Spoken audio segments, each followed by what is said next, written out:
Welcome back. I'm Ghost Sword. This is Foil Course Part 5. This video is going to be kind of about clarifying some terms. In Foil, there's the rule of right-of-way, or priority, it's called as well. It's a sportly rule that exists because of the fact that Olympic fencing is a sport and not a martial art. But it's based on teaching someone swordplay. If you want to test your mettle, then you have to have a tournament-like setting. To have a tournament-like setting, you have to have rules. And if there's rules, then rules can be exploited. This is the idea behind right-of-way. It works like this. You attack first. You have right-of-way while you're attacking. If that attack lands, you get a point.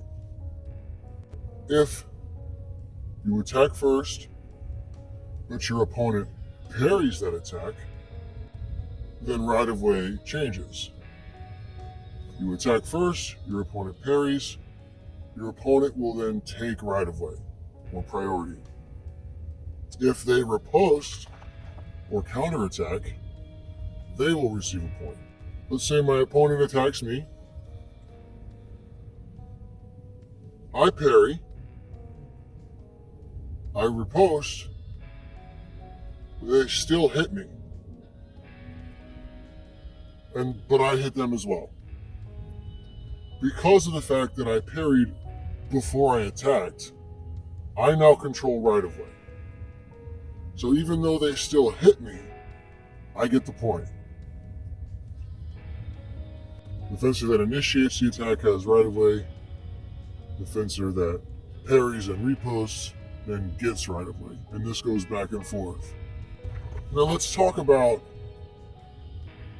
the disengage versus the doublé. The disengage is taught as a clockwise motion, such that if you extend and your opponent comes to parry you from this direction, a clockwise disengagement followed by a lunge will earn you the point. Now, a doublé is essentially the same thing. What do I mean by that? Let me demonstrate a doublé. Let's say I extend. My opponent wants to parry my extension with a circle parry. Now, a circle parry is also taught with a clockwise motion.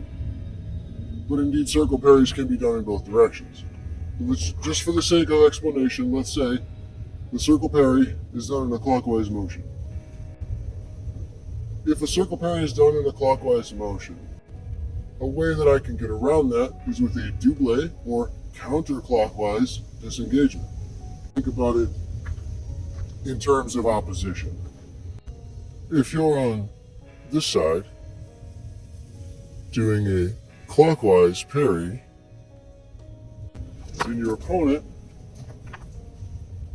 has to be on this side doing a counterclockwise disengagement in order to avoid colliding with your blade.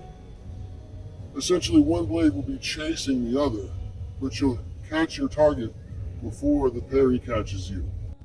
So,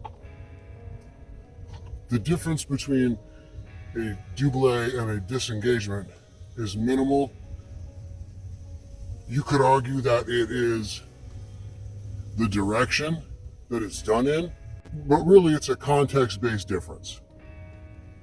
If your circle parry is clockwise, then you have to disengage counterclockwise.